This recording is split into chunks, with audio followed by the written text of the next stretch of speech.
Hi guys, Paul here from Muscle Car UK.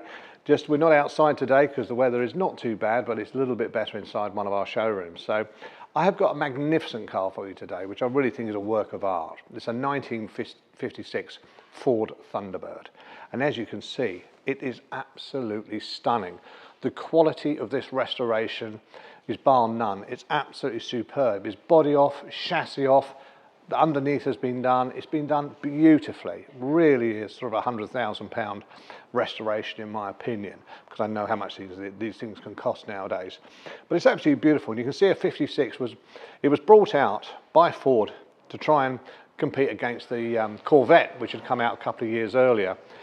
It did extremely well, and they outsold Corvettes massively. And as a result, all the people wanted one. All the stars in Hollywood, going back to 1955 when this first came out, this is a 56.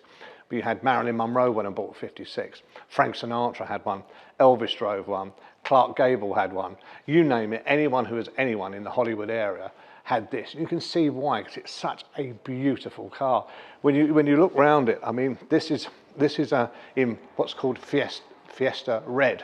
And it's absolutely superb. As you can see, the work that's been done to this car is exceptional. It's been back to metal respray. We've got photographic evidence as well, so that helps when you're making a decision to buy a car, to literally see what it's all about. What I'm going to try and do today is to show you through this car so you can see the quality of this restoration, because that is really important when you're buying a classic car. Well, when you look at the front of this, I mean, you've got the Thunderbird sign there, which is it's just a beautiful name to call a car, I think, to start with. And obviously Thunderbirds ran for many years. Here we have this beautiful chrome grille and these sort of bullet shape overriders, real rock solid, amazing bits of chrome and Americana, as you can see. Look at that bumper bar, absolutely beautiful. But you can see the headlights are lovely with a little sort of little lip to them as well, which really makes it attractive. And if you come down the side, we've just had to put a new set of tyres on this car because it had been it used to belong to a royal family, and they've had it in one of their museums for 10 years and it hadn't moved. So the tyres were cracking a bit, so we put new tyres on it, 185/15s, so it dries really beautifully. But if you can come down the side, you see this little area here, there's a little bar inside which I can show you, which it's a vent basically, so when it gets warm, it undoes, and you can see it's all been finished correctly inside as well there. This car has air conditioning fitted to it, vintage air conditioning, so that helps with keeping yourself nice and cool in the summer. Listen to the sound of that door. That's how they used to really build them in those days. But look at the alignment of the doors, absolutely perfect. Really beautifully done. All the chrome, as you'd imagine, tip top. When you come towards the back here, you have these spats, which can be taken off, so you can show the whole wheel if you want. But a lot of people, including myself, like that design. It's something different. Just look at the way they finished them in the chrome. This chrome moulding here, you know, just absolutely beautiful. Just putting chrome on for the sake of chrome. But those were the days when everything was just done to look like a real stylish car. And of course, and that epitomises the way they went to work with these cars, to really make them look gorgeous. So you come back, you've got this huge deck lid at the back. Now in 55, the spare wheel was put in the boot, but in 56, they decided to put it out the back here, and they called it the Continental style, which meant that basically you pushed a button down, moved that away, and lifted the boot up. Now I'll show you inside the boot now, because it's quite a fair size. They wanted to make these boots bigger, so that when the families used to go out in them, etc., you could get pretty much anything in it. If you can try and get into this Grant, the light's not perfect, I know, but you can see the size of the boot. You can put a set of golf clubs in there, or a couple of cases if you go away. But again, I want to show you the quality of this restoration. If I move look at that, the way that is done. You can see it's of high quality all the way through. And that you'll see underneath the car in a minute is literally the same underneath. This really is it should be in a museum, but absolutely beautiful. And if you walk around to the back here, this is also a way that you can get to your petrol cap as well. It's through that. You don't have to have the boot open. You can close it and still get it from there, but you have to move the spare tyre back in. And that pops straight back like that, lift it up, lock it in, and there you go. But if I can draw your attention to these beautiful lights as well, you can see, I mean, this is sort of, the jet age was arriving. And again, it still harks back from those sort of 1940s and 50s cars, but just starting to look, these beautiful shapes all the way around. And again, you've had this sort of little deck lid here, and again, look at the chrome. Chrome's beautiful, especially with this Continental pack here. You can just see it's all beautiful all the way around. And as you come back through it. So this car is superb all the way through. And the bit that I really love more than anything else is there's the exhaust exit in the bumpers. You'll never see that again, ever. They'll never build them like that ever again. I suppose the electric vehicles never will, but what a fantastic little bit of work there to actually have the exhaust so it comes out through here. Again, that sort of jet engine look about it, but absolutely beautiful. Let's have a look inside the interior because there's a few lovely things going on in there as well. Now here we go inside. I mean, it's all been done, as you can see again, with this beautiful two-tone colour bench seat in the front. Here you've got the air conditioning. This again is to be made, vintage air, it's made to look like the old style air conditioning, as you can see there, which works perfectly. Automatic, so a lovely car to cruise. It's got the Easy Glide power steering on it as well, with the updated original steering wheel. Absolutely beautiful. If you notice on the dashboard, all this turned metal that they did in their day, absolutely gorgeous all the way through there. And you've got things like the lighter, all done in sort of like a jet engine sort of bullet shape, whichever you might think. And that goes across all these, the wipers, headlights, etc. And again, the idea was that when the driver was sitting there, it was easy to see. You have the clapometer, as I would say and suggest, which goes through there. You've got the lovely little electric clock, which was rare in its day.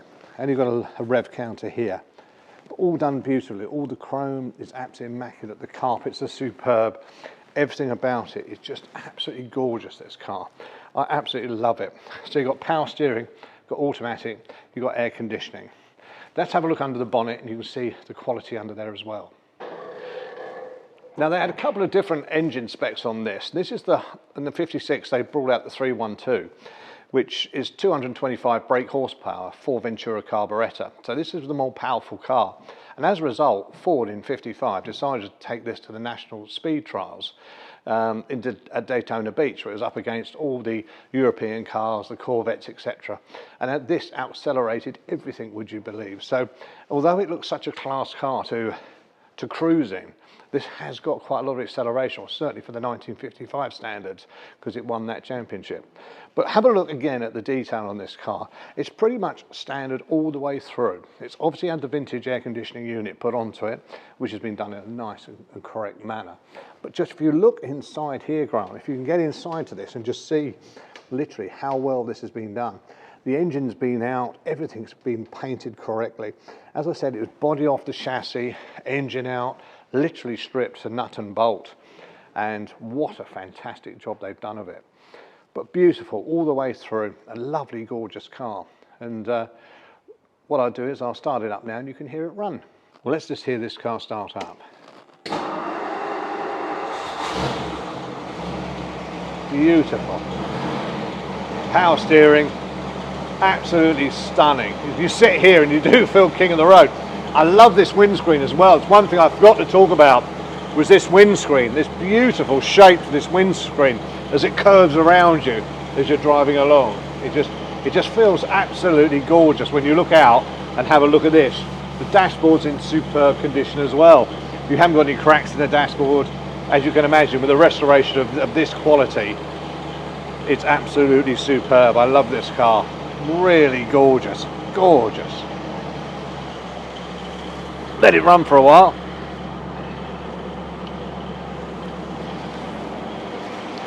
I don't know if you can get in, Grant, but if I come around that side, I want to show you the door shuts as well. I mean, the way this has been done. You know, you can see all in the door shuts here. Beautifully done, beautifully done. It's got the lifeguard design, which was an upgrade. It had 2 locks on the doors. The dashboard was built in a different way. The steering wheel, as I said earlier, was done in a concave way, evidently to cushion any impact. I'm not so sure about in this day and age, but that was what was called the lifeguard design. it was supposed to be safer for the people in 1955 to take their family out in. But again, look at that curve there. Beautiful, beautiful shape to it. You're never going to get cars like this anymore. Just gorgeous. The chrome is stunning. The interior is stunning. You can gather, I just think this car is absolutely beautiful. And it's just ticking over beautifully there.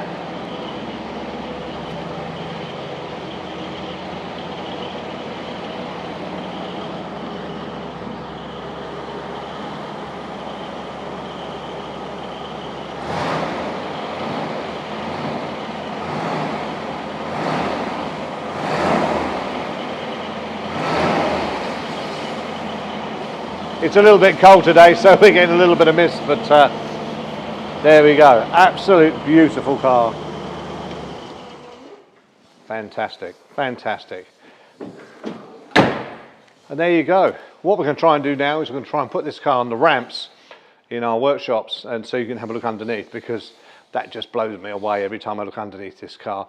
It's a car, I know this sounds mad and I might be mad, but it's the sort of car I could live with. I could park this in my front room and just look at it all day long. I know a lot of you guys do that with motorbikes because they're obviously smaller, but if I could have a collection and have this sitting there and I could just adore looking at this car day in, day out, because it is that beautiful. And I possibly think this is possibly the finest one in the UK. I would say that it must be, because I've never seen one done as well as this. And again, what an appreciating classic. What it would cost to do this. Anyone that's in the classic car world, whether you've got 20, 30 or one car, you know what these cost to do to get them into this condition. I would suggest this is in better than new condition. It really is superb. But let's get on the ramp and I can show you the other bits. This is a great position to show you. It's halfway up on the ramp and it's just absolutely stunning, as you can see. Now, as everyone always says, always put a car on the ramp, you can see really the quality, and it's so true. Because you get a car into this scenario, when do you ever look at the bottom of a car like this without rolling around the floor? But you can just see, look at the way that is done beautifully. You know, the way that all the gaps are absolutely superb all the way around.